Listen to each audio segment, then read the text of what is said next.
যে অর্থ পাচার করেছিল। ক্ষমতার অপব্যবহার এবং দুর্নীতির অভিযোগে সাবেক প্রধানমন্ত্রী শেখ হাসিনা এবং তার পরিবারের সদস্যদের বিরুদ্ধে দেশে এবং বিদেশে বহুমুখী তদন্ত শুরু হয়ে গেছে। এই সকল তদন্তে বাংলাদেশ, যুক্তরাষ্ট্র, যুক্তরাজ্য, মালয়েশিয়া, সিঙ্গাপুর, হংকং এবং কিমিন দ্বীপপুঞ্জে সম্পদের সন্ধান পাওয়া গেছে। এ পর্যন্ত প্রাথমিক তদন্তে প্রাপ্ত তথ্যের ভিত্তিতে 1,21,000 কোটি টাকার দুর্নীতি এবং জালিয়াতির অভিযোগ আনা হয়েছে শেখ হাসিনা এবং তার পরিবারের বিরুদ্ধে। এর মধ্যে দেশে প্রায় 2,000 কোটি টাকার সম্পদ জব্দ করা হয়েছে শেখ হাসিনা পরিবারের। প্রকল্পের নামে বিদেশে 1,19,000 কোটি টাকা পাচার বা আত্মসাতের অভিযোগ আনা হয়। একাধিক তদন্ত সংস্থার প্রতিবেদন থেকে এই সকল তথ্য পাওয়া গেছে।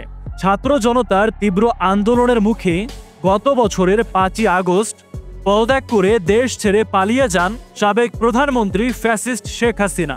এরপরেও সাবেক প্রধানমন্ত্রী এবং তার পরিবারের সদস্যদের বিরুদ্ধে এখনো পর্যন্ত 5টি দুর্নীতির অভিযোগ আনা হয়েছে। এর মধ্যে ক্ষমতার অপব্যবহার করে পূর্বাচলে রাজুকের 6টি প্লট দখল সহ রূপপুর পারমাণবিক প্রকল্পে 483 কোটি 84 লাখ ডলার বা প্রায় 60,000 কোটি টাকা আত্মসাতের অভিযোগ, যুক্তরাষ্ট্রে 300 কোটি ডলার বা 37,000 কোটি টাকা পাচার এবং 8টি সরকারি প্রকল্প থেকে 177 কোটি 20 লাখ ডলার বা 22,000 কোটি টাকা আত্মসাতের অভিযোগ রয়েছে। বলা হচ্ছে হাসিনা পরিবারের বিরুদ্ধে 7 দেশে তদন্ত শুরু করেছে BFIU, যুক্তরাষ্ট্রের ICAR এর মতো আন্তর্জাতিক সংস্থাগুলো। জানা গেছে শেখ হাসিনার মেয়ে সাইমা ওয়াজেদ পুতুলের সূচনা ফাউন্ডেশনের ব্যাংক হিসেবে জমা হয়েছে 532 কোটি টাকা। এর মধ্য থেকে উত্তোলন করা হয়েছে 465 কোটি টাকা। এখনও স্থিতি রয়েছে 67 কোটি টাকার।